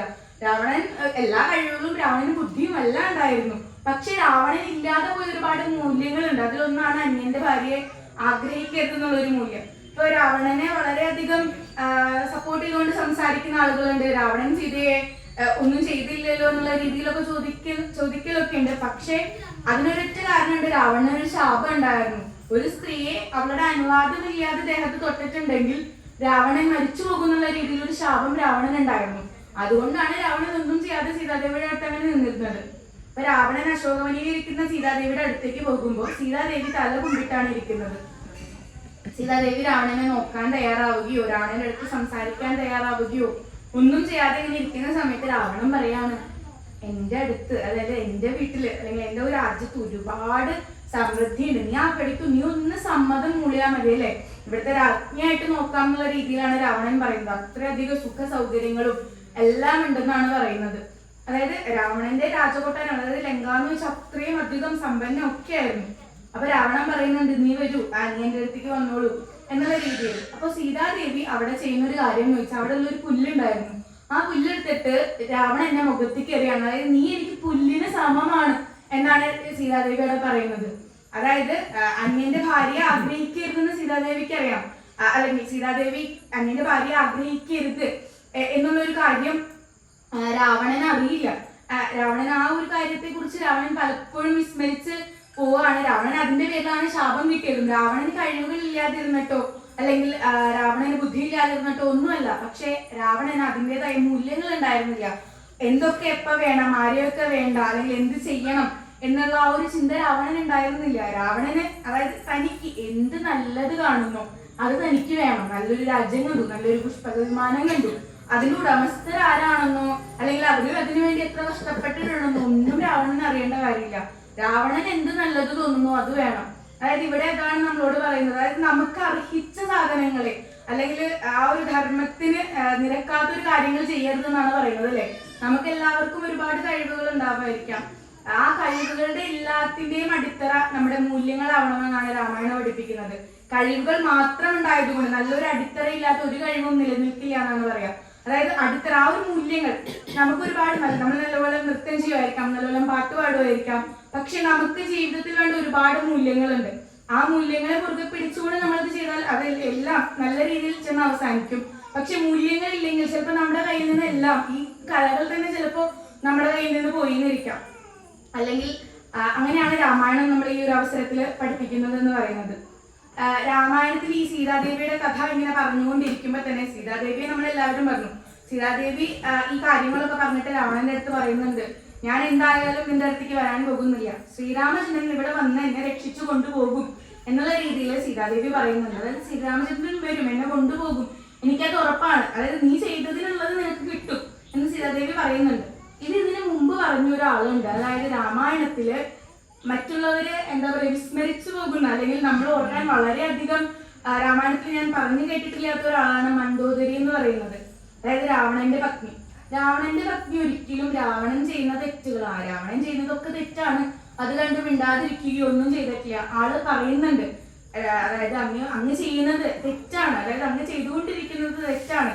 ഇപ്പോഴും അങ്ങക്ക് ഒരു അവസരമുണ്ട്. സീതാദേവിയെ ശ്രീരാമചന്ദ്രനെ കൊണ്ട് ഏൽപ്പിച്ച് ഒരു മാപ്പ് പറഞ്ഞ് തിരിച്ചു വരാനുള്ള സമയം ഇപ്പോഴും അങ്ങക്ക് കഴിഞ്ഞിട്ടില്ല. ഇപ്പോഴെങ്കിലും അത് പോയി ചെയ്യൂ എന്നുള്ള രീതിയിൽ പറയുന്നുണ്ട്. പക്ഷെ രാവണൻ അത് ഉൾക്കൊള്ളുന്നില്ല. രാവണൻ പറയും, രാവണന്റെ കാര്യം നോക്കാൻ അറിയാം എന്ന് പറഞ്ഞൊരു അഹങ്കാരം രാവണനുണ്ടായിരുന്നു. അതായത് ഇതിൽ പറയുന്നത് മണ്ഡോദരി എന്ന് പറയുന്നത് അസുരകുലത്തിൽ അല്ലെ, ആ ഒരു അസുരന്മാരുടെ ഇടയിൽ, നക്തഞ്ചരന്മാരുടെ ഇടയിലാണ് കഴിയുന്നത്. അപ്പൊ എന്നിട്ട് പോലും, അതായത് രാമായണത്തിലെ നമ്മുടെ കാഴ്ചപ്പാടുകൾ പല രീതിയിൽ വ്യത്യസ്തമാണ്. ഒരു കാഴ്ചപ്പാടാണ് നമ്മുടെ ചുറ്റിലുമുള്ള ആളുകൾ എത്രയൊക്കെ മോശമായാലും നമുക്ക് അതിലെ ചില സമയത്ത് നമ്മുടെ ശക്തിയും ബുദ്ധിയും ഉണ്ടെങ്കിൽ നമുക്ക് ആലോചിച്ച്, അതായത് വികാരത്തിൽ അടിമപ്പെടാതെ വിചാരിച്ച് തീരുമാനമെടുക്കാൻ പറ്റുമെന്ന് മണ്ഡോദരി ഇവിടെ പറഞ്ഞു തരുന്നുണ്ട്. രാമായണത്തിൽ പല രീതിയിൽ രാമായണത്തെ പറയുന്നത് ഒരു രീതിയാണ് ഇതെന്ന് പറയുന്നത്. പിന്നീട് ഇപ്പൊ ശൂർപ്പണഖിയുടെ കാര്യം പറഞ്ഞാലും, എങ്ങനെ ഒരു സ്ത്രീ, നമ്മൾ സീതാദേവിയെ പറഞ്ഞു, സീതാദേവി വേണ്ട, അല്ലെങ്കിൽ രാമചന്ദ്രൻ വരും എന്ന് പറഞ്ഞു, അല്ലെങ്കിൽ സീതാദേവിക്ക് വേണമെങ്കിൽ അവിടേക്ക് പോകാമായിരുന്നു അല്ലെ. എത്രയധികം സൗകര്യങ്ങളും സുഖങ്ങളും ഒക്കെ ഉണ്ട്. ഇന്നത്തെ കാലത്ത് നമ്മൾ പലരും കാണുന്ന ഒരു സംഭവമാണല്ലേ. അതായത് സ്ത്രീകളുടെ മാത്രമല്ല പുരുഷന്മാരുടെ ആയാലും ഇപ്പൊ രാമായണത്തിന്റെ കഥ അങ്ങനെയാണ്. ഒരാൾക്ക് വേണ്ടി മാത്രം പറഞ്ഞു വെച്ചതല്ല, ഒരു ജനതയ്ക്ക് വേണ്ടി മുഴുവനായിട്ടാണ് രാമായണം പറഞ്ഞു വെച്ചിട്ടുള്ളത്. അതിപ്പോ സുമിത്രയുടെയും ലക്ഷ്മണന്റെയും കാര്യം ഇപ്പൊ നമ്മുടെ ഈ അടുത്ത് കാലഘട്ടത്തിൽ കേട്ടുവരുന്ന കാര്യമാണ്. സ്ത്രീ പീഡനങ്ങൾ, അല്ലെങ്കിൽ സ്ത്രീക്ക് സുരക്ഷയില്ലാത്തതും ഏതൊരു രീതിയിലുള്ള കാര്യങ്ങൾ. അല്ലെങ്കിൽ ഇപ്പൊ ഈ ഒരു ഉദാഹരണത്തിന്റെ കാര്യം നോക്കുകയാണെങ്കിൽ മറ്റൊരാളുടെ കൂടെ പോകുന്നു എന്നതിലൊക്കെ ഇപ്പൊ ലക്ഷ്മണൻ, അതായത് സുമിത്രാദേവി പറഞ്ഞതുപോലെ ഒരു അമ്മമാര് മക്കൾക്ക് പറഞ്ഞ, ഏതൊരു മക്കൾക്ക്, പെൺമക്കൾക്കായാലും ആൺമക്കൾക്കായാലും, ഒരു സ്ത്രീയിൽ അമ്മയെ കാണണമെന്ന് പറഞ്ഞാൽ ആ സ്ത്രീ സുരക്ഷ, പിന്നെ അമ്മ എന്നുള്ള ഒരു സ്ഥാനത്തേക്ക് ആ ഒരു സ്ത്രീയെ നമുക്ക് മറ്റൊരു സ്ത്രീയെ കാണാൻ പറ്റിയെന്നുണ്ടെങ്കിൽ അതാണ് നമ്മുടെ ഏറ്റവും വലിയ വിജയം. പിന്നെ നമുക്ക് അവിടെ വേറൊരു ചിന്തകൾ ഉണ്ടാവില്ല. അല്ലെങ്കിൽ വേറൊരാളുടെ ഭാര്യ, അല്ലെങ്കിൽ വേറൊരാളുടെ പങ്കാളിയെ, പാർട്ട്ണറെ, ഭർത്താവിനെയോ ഭാര്യയോ ആരെയാലും മോഹിക്കരുതെന്ന് രാമായണം നമ്മളെ പഠിപ്പിക്കുന്നുണ്ട്. നമുക്ക് അർഹിക്കാത്തതൊന്നും നമുക്കത് വേണ്ട, അതായത് ധർമ്മത്തിന് നിരക്കാത്തത് നമുക്ക് എന്തർഹിക്കുന്നു അത് നമുക്ക് എടുക്കാം എന്നുള്ള രീതിയിലാണ് രാമായണം പറയുന്നത്. സീതാദേവിക്ക് ഇതൊക്കെ കണ്ടിട്ടും സീതാദേവി ഒരു നിമിഷം പോലും സീതാദേവി മാറി ചിന്തിക്കുന്നില്ല. രാമചന്ദ്രൻ വരും എന്നാണ് പറയുന്നത്. സീതാദേവിയെ പറയുമ്പോ ഒരു കഥാപാത്രമായി ശൂർപ്പണഖ എന്ന് പറയുന്നത് രാവണ സഹോദരി വന്നിട്ട് രാമൻ അവിടെ വന്നിട്ടുണ്ടെന്ന് കാണുമ്പോ ആൾക്ക് ചെറുതായിട്ടും തോന്നി രാമനെ കാണാൻ. അതീവ സുന്ദരനാണല്ലോ രാമൻ. ശ്രീരാമചന്ദ്രന്റെ അടുത്ത് പോയിട്ട് എന്നെ ഒന്ന് വിവാഹം ചെയ്യുമോ എന്ന് ചോദിച്ചു നോക്കാം എന്നിങ്ങനെ രീതിയിൽ പോവാണ്. അങ്ങനെ ശൂർപ്പണഖ പോയിട്ട് പറയുന്നുണ്ട്, എന്നെ വിവാഹം ചെയ്യുമോ എന്നൊരു അഭ്യർത്ഥന പറയുമ്പോ ശ്രീരാമൻ പറയുന്നുണ്ട്, എനിക്കൊരു ഭാര്യയുണ്ട്, അവൾ അതീവ സുന്ദരിയാണ്, എനിക്ക് ഇതിലൊന്നും താല്പര്യം, എനിക്കിത് വേണ്ട എന്നുള്ള രീതിയിൽ പറയുന്ന സമയത്ത് ശൂർപ്പണഖയുടെ ഇതാണ് ബുദ്ധിയുള്ള വ്യത്യാസം. ശൂർപ്പണഖ ഇങ്ങനെ ആദ്യം ആലോചിക്കുന്നുണ്ട്. അതിനുശേഷം ശൂർപ്പണഖയ്ക്ക് ആദ്യം വേണമെന്നുള്ള ഒരു ആഗ്രഹമാണ്. അതായത് എനിക്കത് വേണം, എനിക്കത് കിട്ടിയില്ലെങ്കിൽ വേറെ ആൾക്ക് അത് കിട്ടുകയും ചെയ്യരുത് എന്നാണ് ഇതിൽ ശൂർപ്പണഖ ആലോചിക്കുന്നത്. എനിക്കോ കിട്ടിയില്ല, ഇനിയിപ്പോ സീതാദേവിയും രാമനും കൂടെ അങ്ങനെ സുഖമായിട്ട് ഒരുമിച്ചിരിക്കണ്ട എന്നുള്ള രീതിയിലാണ് ശൂർപ്പണഖയ്ക്ക് ഏറ്റവും കൂടുതൽ തന്റെ ജ്യേഷ്ഠനെ കുറിച്ച് നല്ലോണം അറിയാം. അതായത് സ്വന്തം ജ്യേഷ്ഠനെ ഇത്രയധികം മനസ്സിലാക്കിയ ഒരാളാണ് ശൂർപ്പണഖ. ആൾക്കറിയാം എങ്ങനെ ഒരു കാര്യം അവിടെ പോയി അവതരിപ്പിച്ചാലാണ് ഇത് എക്സിക്യൂട്ട് ചെയ്യുക, അല്ലെങ്കിൽ എങ്ങനെ ഞാനിത് പറഞ്ഞാലാണ് ഇതിവിടെ വന്ന് ചെയ്യാന്ന് വളരെ നല്ല രീതിയിൽ അറിയാം ഒരാളാണ് ശൂർപ്പണഖ പോയിട്ട് പറയാണ്, അയ്യോ അവിടെ ഒരു ശൂർപ്പണഖ ഒരിക്കലും ആദ്യം തന്നെ ശൂർപ്പണഖ ഈ കാര്യങ്ങളൊക്കെ പറഞ്ഞു ഇനി ഒരു കാര്യം കൂടെ അതിന്റെ ചേർത്ത് എന്നെ ഉപദ്രവിച്ചു എന്നുള്ള കാര്യങ്ങളൊക്കെ പറയുന്നതിന്റെ ഇടയ്ക്ക് ശൂർപ്പണഖ ഒരു കാര്യം പറയുന്നുണ്ട്. അതാണ് രാവണനെ കൂടുതൽ പ്രലോഭിപ്പിച്ചത് അല്ലെ. രാവണന്റെ സ്വന്തം ജ്യേഷ്ഠന്റെ സ്വഭാവം അറിയാവുന്ന അവിടെ അവരുടെ കൂടെ അതീവ സുന്ദരിയായിട്ടുള്ള ഒരു സ്ത്രീ കൂടെ വന്നിട്ടുണ്ട്. രാവണൻ അതിന് ചേട്ടൻ വേണമെങ്കിൽ ഒന്ന് മനസ്സ് വെച്ചാൽ വേണമെങ്കിൽ ആളെ കൊണ്ടുവരാം എന്നുള്ള രീതിയിലാണ് പറയുന്നത്. അതായത് ശൂർപ്പണഖയ്ക്ക് അത് നമ്മളെങ്ങനെ ആവരുത്. ശൂർപ്പണഖ എന്ന് വെച്ചാൽ ഇവിടെ പറയുന്നത് ശൂർപ്പണഖയ്ക്ക് അത് കിട്ടിയില്ല. ശൂർപ്പണഖ രാമചന്ദ്രനെ ആഗ്രഹിച്ചു. ആദ്യം ഒരു വിഷമമാണെങ്കിലും ആ വിഷമത്തിൽ നിന്ന്, അതായത് നമ്മുടെ വികാരങ്ങൾ എങ്ങനെയാണ് മാറുന്നത് എന്നാണ് പറയുന്നത്. ആ വിഷമത്തിൽ നിന്നാണ് ശൂർപ്പണഖയ്ക്ക് ഒരു വിദ്വേഷം വന്നു. എനിക്ക് കിട്ടിയില്ലെങ്കിൽ സീതാദേവിക്കും അത് കിട്ടരുത് എന്നുള്ള ഇത് വന്നതുകൊണ്ടാണ് അത് രാവണന്റെ അടുത്ത് പോയി പറയുന്നത്. രാവണനാണെങ്കിൽ ഇത് കേൾക്കാത്ത പതി സീതാദേവിയെ അപഹരിച്ചുകൊണ്ട് വരാനായിട്ട് പോകുന്നുണ്ട്. അത് രാവണൻ സഹായം അഭ്യർത്ഥിക്കുന്ന ഒരാള് മാരീചനാണ്. മാരീചനെ നമുക്കറിയാം 2 പ്രാവശ്യം രാമൻ വധിക്കാനായിട്ട് ഇങ്ങനെ അടുത്തടുത്ത് നിന്ന് രക്ഷപ്പെട്ട ഒരാളാണ് മാരീചൻ. ആ മാരീചൻ വളരെ നല്ല രീതിയിൽ ഒരു ആശ്രമമൊക്കെ കെട്ടി ജീവിക്കുന്ന സമയത്ത് രാവണൻ ഇങ്ങനെ ചെന്ന് കാര്യങ്ങൾ ഇങ്ങനെ പറയാണ്, എനിക്കൊരു സഹായം വേണം, അവിടെ ഒരു സ്ത്രീയെ കണ്ട് സീത എന്നാണ് പേര്. ഇത് കേട്ട വഴി മാരീചൻ ഒന്ന് ഞെട്ടിയിട്ട് ചോദിച്ചു അദ്ദേഹത്തിന്റെ ഭർത്താവിന്റെ പേരെന്താന്ന്. രാമനും കൂടെ പറഞ്ഞ വഴിക്ക് മാരീചൻ പിന്നീട് പറയുന്നത് നല്ല നല്ല, അതായത് രാമചന്ദ്രനെ കുറിച്ച് പറയണം, അദ്ദേഹമാണ്, മാരീചനാണ് രാമായണത്തില് ഒരു ഇത് പറഞ്ഞത്, രാമോ വിഗ്രഹവാൻ ധർമ്മ എന്ന് പറഞ്ഞത്. അതായത് ആ ഒരു രീതിയിൽ രാവണന് പറഞ്ഞു കൊടുക്കുന്നത് ഇവിടെ മാരീചനാണ്. മാരീചൻ ഈ കാര്യം പറയുന്നുണ്ട്. രാവണൻ പക്ഷെ അതൊന്നും ഉൾക്കൊള്ളുന്നില്ല. അതായത് രാവണൻ കേൾക്കുന്നുണ്ട്, പക്ഷെ രാവണൻ ശ്രദ്ധിക്കുന്നില്ല. രാവണന്റെ ഇമോഷൻസ് ആണ്, അല്ലെങ്കിൽ രാവണന്റെ വികാരങ്ങളാണ് ഇവിടെ എല്ലാം ഉണ്ടായിരുന്നത് അല്ലെ. രാവണന് ബുദ്ധിയില്ലാഞ്ഞിട്ടോ രാവണന് കഴിവില്ലാഞ്ഞിട്ടോ അല്ല, പക്ഷെ രാവണന് ആ ഒരു മൂല്യങ്ങൾ ഒരിക്കലും ഉണ്ടായിരുന്നില്ല. രാവണൻ എങ്ങനെ ചിന്തിക്കണം, അല്ലെങ്കിൽ എങ്ങനെ പ്രവർത്തിക്കണം എന്ന് ചില സമയത്ത് അങ്ങോട്ട് ഒരൊറ്റ രീതിയിൽ രാവണൻ ഇപ്പൊ എനിക്കത് വേണം തോന്നി, എനിക്കത് വേണം, അതിപ്പോ ആരുടെ ആണെങ്കിലും എനിക്കൊരു പ്രശ്നമില്ല എന്നുള്ള രീതിയിലാണ് രാവണൻ പോകുന്ന ഒരു സംഭവം എന്ന് പറയാറ്. അതായത് നമ്മുടെ ഭഗവത്ഗീതയിൽ ഒരു ശ്ലോകം ഉണ്ട് ഇതിനെ കുറിച്ച്. ധ്യായതോ വിഷയാൻ പുംസ സംഘസ്തേഷൂപജായതേ സംഘാത് സംജായതേ കാമാത് ക്രോധോഭിജായതേ എന്ന്. അതായത് ഭഗവാൻ ശ്രീകൃഷ്ണൻ അർജുനനോട് പറയാണ്, നമ്മൾ ഇങ്ങനെ വിചാരിച്ച ആദ്യം നമ്മുടെ ഈ ഒരു വിചാരങ്ങളിൽ നിന്ന് ക്രോധം ഉണ്ടാവും, അങ്ങനെ ഉണ്ടായി അവസാനം നമ്മൾ നശിക്കുകയാണ് ചെയ്യുന്നത്. അപ്പൊ ഈ കാണുന്ന എല്ലാം നമ്മുടെ വികാരങ്ങളാണല്ലേ. ആദ്യം അതാണ് രാവണനും സംഭവിച്ചത്. എത്രയും അറിവും ശക്തിയുള്ള ഒരാളായിരുന്നു. കൈകേയിക്കും അത് തന്നെയാണ് സംഭവിച്ചത്. കൈകേയിക്ക് വിവരമില്ലാഞ്ഞിട്ടോ അല്ലെങ്കിൽ അത്രയും ശക്തമായ സ്ത്രീ കഥാപാത്രമായിരുന്നു, എന്നിട്ട് പോലും കൈകേയിക്കും സംഭവിച്ചത് അത് തന്നെയാണ്. കൈകേയിയുടെ കാര്യമല്ല, ഇപ്പോ ഏതൊരു വ്യക്തിക്കായാലും ആ ഒരു നിമിഷത്തെ ആ ഒരു ചിന്ത മാറിയിട്ടുണ്ടെങ്കിൽ അതിനുള്ളത്, നമ്മൾ ചെയ്തതിനുള്ളത് അത് നമുക്ക് തിരിച്ചു കിട്ടും. അത് മനുഷ്യരായി ജനിച്ച എല്ലാവർക്കും ബാധകമാണെന്നാണ് പറയുന്നത്. ഈ സീതാദേവിയുടെ ഒരു കാര്യം പറയുന്നുണ്ട്. രാവണനെ വധിച്ചു എല്ലാം വീണ്ടും എടുത്ത് രാമചന്ദ്രൻ തിരിച്ചു പോകാൻ നേരത്ത് അശോകവനിയിലിരിക്കുന്ന സീതാദേവിയോട് ചോദിക്കുന്നത്, നീ കൂടെ വരുന്നോ അതോ ലങ്കയിൽ നിൽക്കുന്നോ എന്നാണ്. ഇത് കേട്ട സീതാദേവി ആകെ ഞെട്ടില്ല. എന്താണ് രാമൻ ചോദിക്കുന്നത്? രാമനെ കാത്ത് അത്രയും നാളിരുന്ന ഒരാളാണ് സീതാദേവി അല്ലെ. എന്നിട്ട് എന്തുകൊണ്ട് രാമചന്ദ്രൻ ഇത് ചോദിക്കുന്നു എന്നുള്ള രീതിയിലാണ് ഒരു ഇതുണ്ടായിരുന്നത്. അപ്പോഴാണ് രാമചന്ദ്രൻ, അതായത് ഇതിനു മുൻപ് സീതാദേവി ലക്ഷ്മണനോടൊരു കാര്യം ചോദിച്ചിരുന്നു. ഞാനത് പറഞ്ഞിരുന്നു. രാമൻ മരിച്ചു പോയാല് നിനക്ക് എന്നെ സ്വന്തമാക്കാമെന്നുള്ള ഒരു ചിന്ത വേണ്ട എന്ന് സീതാദേവി മുന്നേ പറഞ്ഞിരുന്നു. സീത ചെയ്ത അതിനുള്ള ആ ഒരു കർമ്മഫലം എന്ന രീതിയിലാണ് ഇവിടെ ഇപ്പൊ രാമൻ ചോദിക്കുമ്പോ സീതയ്ക്ക് ഇപ്പൊ ആ ഒരു ചോദ്യം സീതയ്ക്ക് തിരിച്ചു കിട്ടിയപ്പോ സീതയ്ക്ക് അതിന്റെ എത്രത്തോളം ഉണ്ടെന്ന് മനസ്സിലാവുന്നുണ്ടല്ലേ. അപ്പൊ നമ്മൾ ആരായാലും ഏതൊരു മനുഷ്യരായാലും അതാണ് ഈ ഒരു കാലഘട്ടമായിട്ട് നമ്മൾ പറയുന്ന വാക്കുകൾ അത് ഇന്നല്ലെങ്കിൽ നാളെ നമുക്ക് മറ്റൊരു രീതിയിൽ തിരിച്ചു കിട്ടും. അതായത് ഏതൊരു മനുഷ്യരായാലും നമ്മൾ പറയുന്നത്, നമ്മൾ പ്രവർത്തിക്കുന്നത്, പറയുന്ന കാര്യങ്ങൾ മാത്രമല്ല പ്രവർത്തിക്കുന്ന കാര്യങ്ങളാണെങ്കിലും നമുക്ക് തിരിച്ചു കിട്ടുക തന്നെ ചെയ്യും. പലരും വിചാരിക്കുന്ന ഒരു കാര്യമുണ്ട്, ഇപ്പൊ ഞാനൊരു തെറ്റ് ചെയ്തു, ഞാൻ ഇത്രയും വലിയൊരു സ്ഥാനത്തിരിക്കുന്ന ഒരു വ്യക്തിയാണ്, എനിക്ക് ഒരുപാട് എൻ്റെ അടിയിൽ ഒരുപാട് സന്നാഹങ്ങളുണ്ട്, എന്നെ രക്ഷിക്കാൻ ഒരുപാട് ആളുകളുണ്ട്, ഞാൻ ജയിലിലോ അല്ലെങ്കിൽ അങ്ങനെയൊന്നും ആവില്ല, എന്നെ പിടിക്കപ്പെടില്ല, അല്ലെങ്കിൽ ഞാൻ നാട്ടുകാരുടെ മുന്നിൽ നാണം കെടില്ല എന്നുള്ള രീതിയിലാണ് പലരും സംസാരിക്കാറുള്ളത്. പക്ഷെ നമുക്ക് കിട്ടുന്ന ഏറ്റവും വലിയ ശിക്ഷ നമ്മുടെ മനസ്സിൽ തന്നെയാണെന്നാണ് പറയുന്നത്. അതായത് നമ്മളെ ചിലപ്പോൾ ജയിലിലാവില്ലായിരിക്കാം, അല്ലെങ്കിൽ നമ്മള് നാട്ടുകാരുടെ മുന്നിൽ നമ്മൾ വളരെ നല്ലൊരാളൊക്കെ ചിലപ്പോൾ ആയിരിക്കാം, പക്ഷെ അതൊക്കെ മാറി കളയാനൊരു നിമിഷം മതി. പക്ഷെ ഇത് നമുക്കുള്ള നമ്മളെ വേട്ടയാടുന്ന ഉള്ളിൽ വേട്ടയാടുന്ന എപ്പോഴുള്ള ഒരു കാര്യമാണ്, ഞാൻ ചെയ്ത തെറ്റ് പിടിക്കപ്പെടില്ല എന്ന് നമുക്ക് എത്ര സന്നാഹം ഉണ്ടായാലും ഇവരൊക്കെ തിരിയാൻ ഒരു നിമിഷം മതി നമ്മൾ തന്നെ ആലോചിച്ച് കണ്ടുപിടിക്കും. അതായത് എത്ര കൂട്ടുകാരായാലും ചിലപ്പോൾ ഒരു നിമിഷം നമുക്കെതിരെ തിരിയാം അല്ലെ. ചിലപ്പോൾ അവർക്ക് നാളെ നമ്മളെക്കാളും നല്ലൊരു വേറൊരു സുഖങ്ങൾ കിട്ടുന്നു എന്ന് പറയുമ്പോൾ നമുക്കെതിരെ പറയാൻ അവർക്ക് ചിലപ്പോൾ ഒരു മടിയും ഉണ്ടാവില്ല, ചിലപ്പോൾ ഒരു കൂടെ നിന്നൊന്നും ഇരിക്കാൻ പറ്റില്ല, അതൊന്നുമില്ല. പക്ഷെ നമ്മളത് വേട്ടയാടാൻ പറ്റും. ഞാൻ ചെയ്ത് തെറ്റ് കണ്ടുപിടിക്കുമോ, അതിന് മറ്റുള്ളവരെ അറിഞ്ഞാൽ എന്തായിരിക്കും, എന്റെ സ്ഥിതി എന്തായിരിക്കും, ഞാൻ അതാ ചെയ്തു, ഇത് നമ്മളെ സ്ഥിരം വേട്ടയാടിക്കൊണ്ടിരിക്കും. അതായത് ശരീരത്തിന് എന്ത് സംഭവിക്കുന്നു അതുപോലെ തന്നെയാണ് നമുക്ക് മനസ്സിന് സംഭവിക്കുന്നത് അല്ലെ.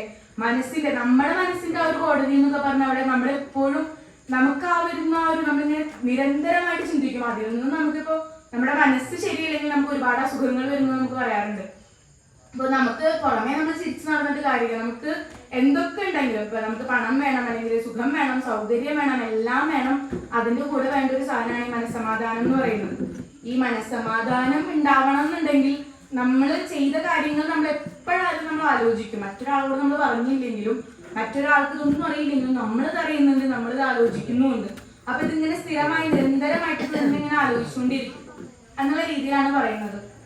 രാമായണത്തില് പിന്നീടുള്ള ഒരു കാര്യത്തെ കുറിച്ച് പറയുകയാണെങ്കിൽ നമ്മുടെ രാജ്യത്തെ കുറിച്ച് ശ്രീരാമചന്ദ്രൻ പറയുന്നുണ്ട്. ഒരു രാജ്യം എങ്ങനെ ആയിരിക്കണം എന്ന് ഭരതനോട് പറഞ്ഞു കൊടുക്കുന്നുണ്ട് ശ്രീരാമചന്ദ്രൻ. അതിൽ കുറച്ച് അധ്യായങ്ങൾ തന്നെയുണ്ട് രാമായണത്തില്. രാമായണത്തിൽ പറയാണ്, ഭരത, ഒരു രാജ്യത്തെ രാജാവിന് വേണ്ടതെന്ന് വെച്ചാൽ ആ രാജ്യത്തെ എല്ലാ ജനങ്ങളെയും വളരെ നല്ല രീതിയിൽ അല്ലെ ഒരു ജനങ്ങൾക്ക് വ്യത്യാസമില്ലാതെ നോക്കണം. പിന്നത്തെ കാര്യം എന്ന് പറഞ്ഞാൽ സ്ത്രീ സുരക്ഷ ഒരു രാജ്യത്തിന്റെ ഏറ്റവും വലിയൊരു ഇതായിരിക്കണം അല്ലെ. ആ ഒരു രാജ്യത്തിന്റെ പ്രധാന സേവകൻ എന്ന് പറഞ്ഞാല് ഇതിലുള്ള കാര്യങ്ങളിലൊക്കെ അല്ലെങ്കിൽ അദ്ദേഹം പണിയെടുക്കാനുള്ള ഒരു മനസ്സുള്ള ഒരാളായിരിക്കണം. മറ്റുള്ളവരുടെ ഐക്യം അത് വേണമെന്ന് ആഗ്രഹിക്കുന്ന ഒരാളായിരിക്കണം. ഒരു രാജ്യത്തിന്റെ ഉന്നമനത്തിന് വേണ്ടി പ്രവർത്തിക്കുന്ന ഒരാളായിരിക്കണം എന്നും കൂടെ പറഞ്ഞു കൊടുക്കുന്നുണ്ട്. ഇത് ആ ഒരു കാലഘട്ടത്തിൽ മാത്രമല്ല ഈ ഒരു കാലഘട്ടത്തിലും ഇതെല്ലാം വളരെ പ്രാധാന്യമുള്ള കാര്യമാണ്. നമ്മുടെ കഥകൾക്കുള്ള പ്രാധാന്യം അത് തന്നെയാണ് അല്ലെ.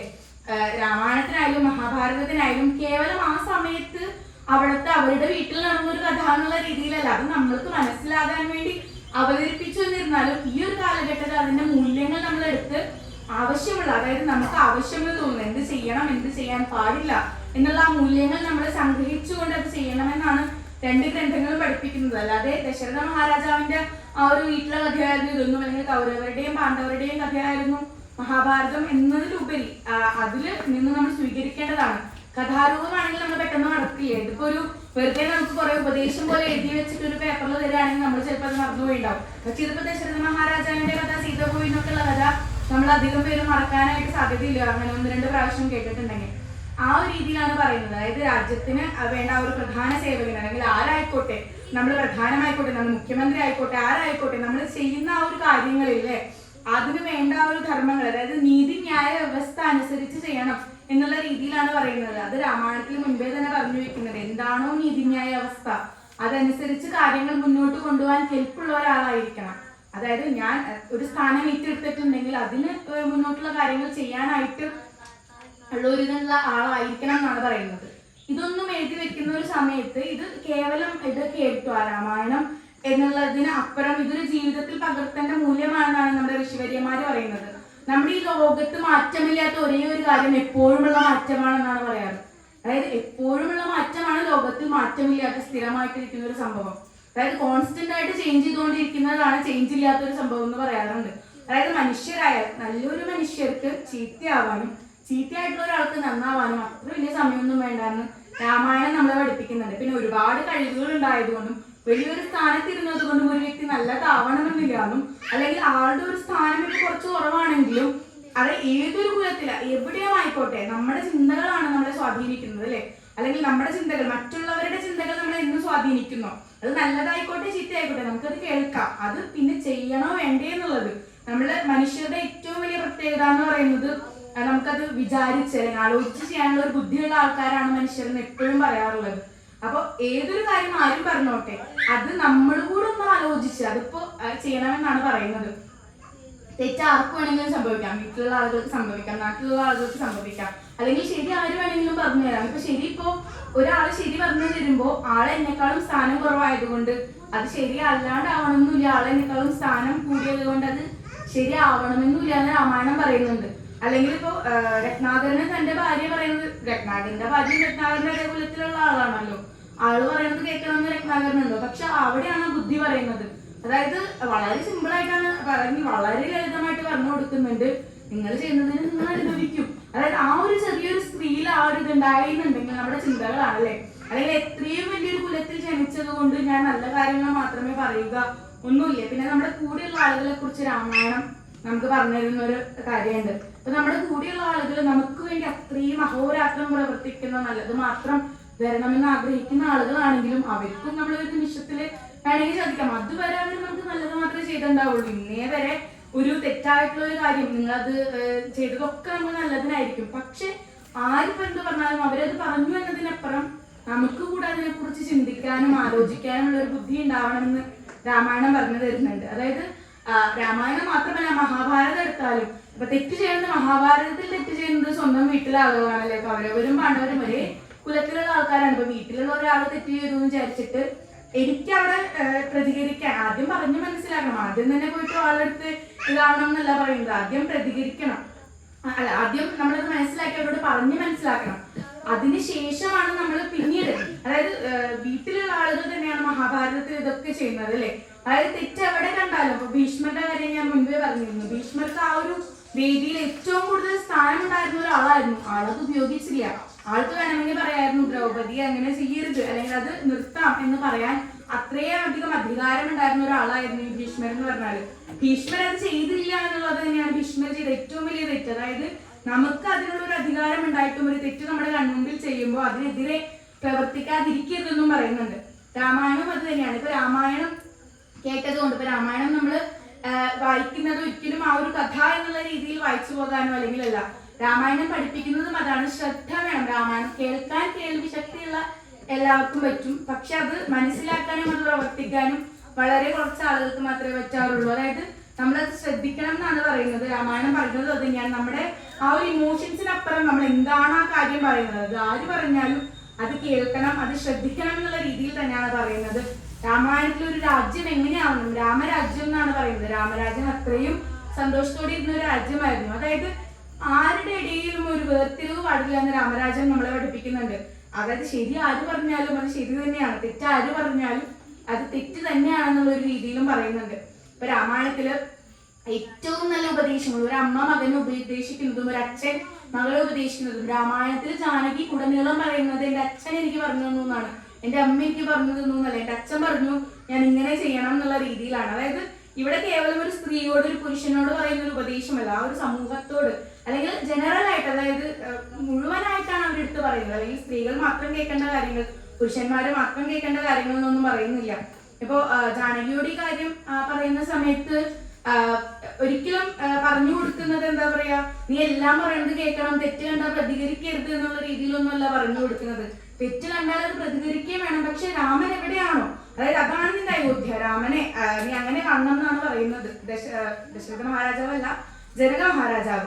ഇനിയിപ്പോ ലക്ഷ്മണന്റെ കാര്യം നോക്കുമ്പോഴും ഞാൻ പറഞ്ഞിരുന്നു, സുമിത്രാദേവി എന്താണ് പറഞ്ഞത്, എന്നിൽ സീതയെ കാണുക. അതായത് ഒരു സ്ത്രീ ഇപ്പൊ നമ്മുടെ നാട്ടിൽ കേട്ടുവരുന്ന ഒരു കാര്യങ്ങളാണ്. ഇപ്പൊ നമ്മുടെ ഭാര്യയിലായപ്പോൾ ഭാര്യയിൽ നമ്മളൊരു അമ്മയുടെ ഒരു സ്ഥാനം എവിടെയെങ്കിലും നമ്മൾ കണ്ടിട്ടുണ്ടെങ്കിൽ, അതായത് ഭർത്താവിൽ നമ്മുടെ അച്ഛന്റെ സ്ഥാനം എവിടെയെങ്കിലും കണ്ടിട്ടുണ്ടെങ്കിൽ ഇന്ന് കാണുന്ന പല പ്രശ്നങ്ങൾക്കുമുള്ള ഒരു ഉത്തരം അത് തന്നെയായിരിക്കും ചിലപ്പോൾ. അതായത് പിന്നെ ചിന്തിച്ച് പ്രവർത്തിക്കാമെന്നുള്ളൊരു കാര്യം. നമ്മൾ ചിന്തിച്ച് ചില സമയത്ത് നമ്മുടെ വികാരങ്ങളായിരിക്കും നമുക്ക് നമ്മളെ കൊണ്ട് പലതും ചെയ്യിപ്പിക്കുന്നത്. പിന്നെ രാമായണം പറയുന്ന ഒരു കാര്യം, ഇതൊക്കെ നമ്മൾ വളരെ ചിന്തിച്ച് ആലോചിച്ചത് തെറ്റാന്ന് തോന്നുകയാണെങ്കിൽ നമ്മൾ അതിനെതിരെ പ്രതികരിക്കുകയും വേണം. അതായത് ഈ ഒരാൾ എന്റെ അച്ഛൻ ചെയ്തതുകൊണ്ട്, എന്റെ അമ്മ ചെയ്തതുകൊണ്ട്, അല്ലെങ്കിൽ എന്റെ ജ്യേഷ്ഠൻ ചെയ്തതുകൊണ്ട്, എന്റെ അനിയൻ ചെയ്തതുകൊണ്ട് അത് ശരിയാണെന്നില്ല, അത് തെറ്റാവണമെന്നില്ല. അത് ആര് ചെയ്തു അല്ലെങ്കിൽ അപ്പുറത്തൊരാൾ ചെയ്തതുകൊണ്ട് അതിപ്പോ തെറ്റാ, അയാളെ എനിക്ക് ഇഷ്ടമല്ല, അയാൾ ചെയ്തതൊക്കെ തെറ്റാന്ന് വിചാരിച്ചിട്ടും കാര്യമില്ല, അയാളും നല്ലത് ചെയ്യാം, അല്ലെങ്കിൽ എന്റെ വീട്ടുകാരൊക്കെ നല്ലത് ചെയ്യുന്നു, അങ്ങനെയൊന്നുമില്ല. നമ്മുടെ ചിന്തയില് നമ്മുടെ ആ ഒരു വികാരം വളരെ ഇമോഷണൽ ആയിട്ട് അല്ലെങ്കിൽ വളരെ ആ ഒരു ഇപ്പോ വളരെ സങ്കടത്തിലോ ദേഷ്യത്തിലോ എടുക്കുന്ന തീരുമാനങ്ങൾ എപ്പോഴും തെറ്റായിരിക്കും. വളരെ സമാധാനമായിട്ട് നമുക്കൊരു കാര്യം തെറ്റാണെന്ന് തോന്നുകയാണെങ്കിൽ അത് തെറ്റാണെന്നും അതിനെതിരെ പ്രതികരിക്കണമെന്നും പറയുന്നുണ്ട്. അല്ലെങ്കിൽ ഒരു സ്ത്രീയെ എങ്ങനെ കാണണം, ഒരു അമ്മയെ എങ്ങനെ കാണണം, ഒരു ജ്യേഷ്ഠനെ എങ്ങനെ കാണണം, അല്ലെങ്കിൽ ഒരു നാടിന്റെ പ്രധാന സേവകൻ എങ്ങനെ ആയിരിക്കണം എന്ന് പറയുന്നത് അല്ലെ, അല്ലെങ്കിൽ ആ നാട്ടിന്റെ ബാക്കിയുള്ള ജനങ്ങൾ പ്രജകൾ എങ്ങനെയായിരിക്കണം, ഒരു അച്ഛൻ എങ്ങനെയായിരിക്കണം, അമ്മ എങ്ങനെയായിരിക്കണം, എങ്ങനെയൊക്കെ ആളുകൾ ആവരുതെന്നും രാമായണം നമ്മളെ പഠിപ്പിക്കുന്നുണ്ട്. അപ്പൊ നമുക്കൊരു ഇതുണ്ട്, എങ്ങനെയൊക്കെ ആവണം എന്ന് വെച്ചാൽ നമ്മൾ ചോദിക്കും അങ്ങനെയൊക്കെ ആയ എന്താ പ്രശ്നം എന്ന് ചോദിക്കുന്ന ഒരു പ്രശ്നമുണ്ട്. അതിനുള്ള ഉത്തരവും രാമായണത്തിലുണ്ട്. നമ്മൾ അങ്ങനെ ആയാൽ എന്തായിരുന്നു പ്രശ്നം എന്ന് രാമായണം നമ്മളെ കാണിച്ചു തരുന്നുണ്ട്. നമ്മൾ എന്ത് ചെയ്താലും അത് നമുക്ക് കിട്ടും. അതിപ്പോ നമുക്ക് നമ്മൾ തന്നെ അത് അനുഭവിക്കും, അത് ഉറപ്പാണ്. മനസ്സിന്റെ രീതിയിലോ ശരീരത്തിന്റെ രീതിയിലോ അത് ഏത് രീതിയിലാണെങ്കിലും നമ്മൾ അത് അനുഭവിക്കും തന്നെയാണ് രാമായണം പറയുന്നത്. ഈ ഒരു ഇത് ഞാനൊരു ശ്ലോകം ശ്ലോകം പറഞ്ഞ് അവസാനിപ്പിക്കാനായിട്ട് ആഗ്രഹിക്കുകയാണ്. ഇത് ഭഗവത്ഗീതയിലെ ഒരു ശ്ലോകമാണ്. ഭഗവത്ഗീതയില് ശ്രീകൃഷ്ണൻ അർജുനനെ ഉപദേശിക്കുന്നത് നമുക്ക് എല്ലാവർക്കും അറിയാം. എല്ലാ കാര്യങ്ങളും ഉപദേശിച്ചു കഴിഞ്ഞിട്ട് ശ്രീകൃഷ്ണൻ ഒരു കാര്യം അർജുനനോട് പറയുന്നത്, അതാണ് ഈ ശ്ലോകം. ഇതിതേ ജ്ഞാനമാഖ്യാതം ഗുഹ്യാത് ഗുഹ്യതരം മയാ വിമൃശ്യത്തേതദേശേണ യഥേച്ഛസി തഥാ ഗുരു. അതായത് ഇതിൽ പറയുന്നത്, ഞാൻ ഇത്രയും കാര്യങ്ങൾ നിനക്ക് പറഞ്ഞു തന്നു, നിന്റെ നല്ലതിന് വേണ്ടിയാണ് ഞാൻ ഈ കാര്യങ്ങളൊക്കെ പറഞ്ഞു തന്നത്, പക്ഷെ നിനക്ക് യുക്തിക്ക് എന്ത് തോന്നുന്നു അത് നീ ചെയ്യുക അർജുന എന്നാണ് ഈ ഭഗവത്ഗീതയിൽ ഇത് പറഞ്ഞ് അവസാനിപ്പിക്കുന്നത്. അതായത് ഭഗവത്ഗീതയിൽ പറയുന്നത് എന്തും ചെയ്തോളാനല്ല, നമ്മൾ ആലോചിച്ച് നിനക്ക് എന്താണോ തോന്നുന്നത് അതിനനുസരിച്ച് നീ കാര്യങ്ങൾ പറഞ്ഞു തരാനുള്ളതൊക്കെ ഞാൻ നിനക്ക് പറഞ്ഞു തന്നു. അതായത് എങ്ങനെ വേണം, എന്ത് വേണം ഒക്കെ ഞാൻ പറഞ്ഞു തന്നു, പക്ഷെ അത് എന്ത് ചെയ്യണം ചെയ്യണ്ട എന്നുള്ളത് നമ്മളാണ് അത് തീരുമാനിക്കുന്നത് എന്നുള്ള രീതിയിലാണ് പറയുന്നത്. അപ്പൊ അതുപോലെ തന്നെയാണ് നമ്മൾ കേൾക്കുന്ന കാര്യങ്ങൾ. ഇപ്പോ ഞാൻ പറഞ്ഞ കാര്യങ്ങളിൽ ചിലപ്പോൾ എന്തെങ്കിലും തെറ്റുകൾ ഉണ്ടാവാം, തെറ്റുകളുണ്ടെങ്കിൽ എന്നോട് ക്ഷമിക്കാന്ന് ഞാൻ പറയുകയാണെങ്കിൽ അതിൽ ശരികളുണ്ടാവും. പക്ഷെ നമ്മൾ എന്താണോ വിചാരിക്കുന്നത്, നമ്മുടെ യുക്തിക്ക് എന്താണോ ഉള്ളത് അതനുസരിച്ച് ചെയ്യുക എന്ന് പറഞ്ഞുകൊണ്ട് ഞാൻ നിർത്തുന്നു. നന്ദി, നമസ്കാരം.